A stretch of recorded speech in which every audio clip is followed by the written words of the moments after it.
All right, good morning, REI Marketing Weekly newsletter subscribers. It's Josh Culler here with Culler Media.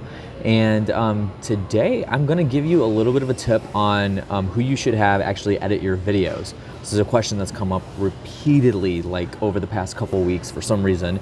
And first of all, I apologize. I'm at an airport right now. I'm in Charleston, about to head to San Antonio. So I thought this question literally came up again like 10 minutes ago. So I wanted to make sure that I got it out there for you guys. So I have a lot of people that come to me and say, hey, I just want, one or two videos produced. I want like 5 videos produced or whatever. It's just testimonial videos or, a walkthrough of a property or something like that.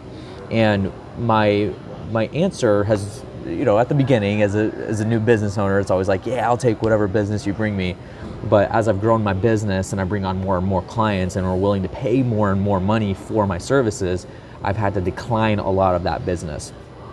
So my answer that's been repeated probably at least 10 times within the last month has been the same for everybody. If you have a video, let's just say, for instance, you're creating content, you get the picture, you're listening to what I'm saying, you're like, I need to do more video. If you are doing that, and good job, by the way, you're recording your own videos, but you don't know how to edit them and, add your logo intro and do jump cuts in case you messed up, add music, stuff like that, make it look pretty. There's a very simple and easy solution to make it happen. I have 2 very easy and simple solutions. Number 1 is hire a virtual assistant. Now, this is something I might be working on in the future where, I might have a platform where an investor can upload a video and, get it produced in 24 hours, whatever. But that's not ready yet. So it's in the works, but it's not ready yet. But go to Upwork.com. Upwork, I have found, has the best virtual assistants for media services, whether it's, graphic design, video editing, logo design, stuff like that. Anything media related, I have found that they are probably the best when it comes to, editing video.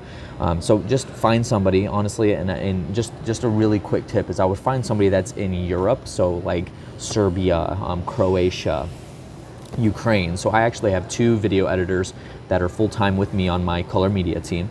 And they are, one of them's from Macedonia, one of them's from Ukraine, and one's from Ukraine, one's from Serbia. And both of these people are very, very good at what they do. Now, I'm gonna give you some tips.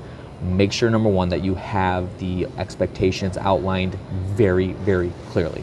Say, here's what I need with this video, and maybe even send them examples of what you need. Here's what I need with this video, and here's the timeline that I need it done. And they will do it. The thing about VAs is that they are not gonna go above and beyond what you're looking for, and they're not gonna, not meet the expectation. So whatever expectations that you lay out, that's what you're gonna receive. And so as long as you do the hiring correctly, right, you find somebody that has the skill set that you need. So that's the first thing, is just hire a VA on Upwork. Have them on retainer, so you might not have a consistent flow of video for them, but maybe 1 video a week, 2 videos a week, something like that. But find one good one, and it might take you a couple VAs to find a good one, but find one good one, and then you'll be able to be off the races. And they can also do the distribution for you too. So if you find a VA that has good enough skills, more times than not, if they've got the skills of a video editor or graphic designer, they also know social media, so they can put that out there for you. Instead of them editing the video, sending you the finished video back, and then you've got to distribute, they could do it all in one lump sum for you. So price, like what is a good price to pay a virtual assistant? I have found that normally between $8 and $10 per hour is the ideal pricing for the skill sets that they have, because that's a good salary for them. If you're in the States, you're looking at probably $20, $25, up to $50 per hour, depending on the skill set that they have. So like, for instance, I was on a phone call with a lady yesterday, and she's asking me, how much would you charge for a vlogging video, to put together a 10-minute vlogging video? And for me, something like that, I'm charging $200 a pop for that kind of video specifically. And I told her, go to a virtual assistant, go to Upwork, find a virtual assistant. They'll be able to do it in less than 3-4 hours. And and it's odd. I know I'm creating a video sending business away, but I want to make sure you guys are taken care of as well, because I can't take every client on, and so I can't service every single investor that's out there. So that's what I suggest. That's number 1. Number 2, really quick, is a really quick tip that if you are looking to get consistent video out, so you're looking to do 5 to 10 videos every single week. A really good tip that I would have for you to do is, especially if you're in a populated area, so if you're in a primary market, even a secondary market, maybe not a tertiary market, but if you have a college town, post ads online and say, I'm looking for interns to work for me in the media field. So interns, you're not going to pay them a dime. They're going to learn from experience, and they're going to learn from your connections and hanging out with you. So the selling point for you is, I have X amount of experience. I'm looking for somebody that wants to learn real estate, but is willing to, shoot video and edit video for me in exchange for hanging out with me and getting this kind of education. And they are more than willing to do that. The thing about the generation that's in college now is that they're willing to work for free, because they've been trained that if you work for free and get experience, that's going to get you in the door a lot quicker than a college degree. Like, for instance, for me, I've never stepped foot into a college classroom. I've worked with over 300 real estate investors and clients, and not a single one of them has asked me for my college degree. They have all asked me for my portfolio. And so that's your in, is, hey, you want to help build your portfolio?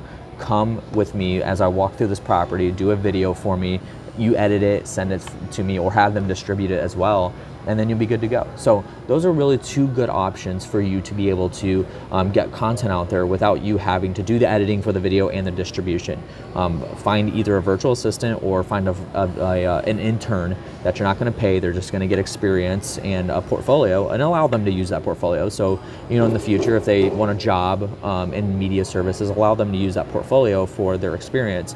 And one of the downsides of an intern is, obviously, they're not going to be in school forever, and especially if they don't live in that market, in which a lot of them don't, they'll be moving back home at some point. So, you might go with a VA in the first place. But an additional thing is, if they are knowledgeable in the media realm, especially the video editing, have them train a virtual assistant before they leave, so that you're not training them, so that they train them and say, this is what my client looks for, make sure you deliver this, and be good to go. So that's just a couple of really quick tips I think will help a lot of you, and I think if you take action on that, then you'll be good to go. Video is extremely important, but I know one of the biggest holdbacks and one of the biggest setbacks for people getting video out there is that they don't know how to get proper video out there, whether it's the production level or the distribution or even shooting. But shooting nowadays, let's be real, just use your cell phone and you'll be good to go. So that's what I got for you guys today. Check out the rest of the content. Really cool interview with my buddy Paul Del Pozo from PropStream, talking about data and using data analysis to help curate and calibrate your marketing. So make sure you check that out. A lot of cool resources below, and I'll see you guys next week.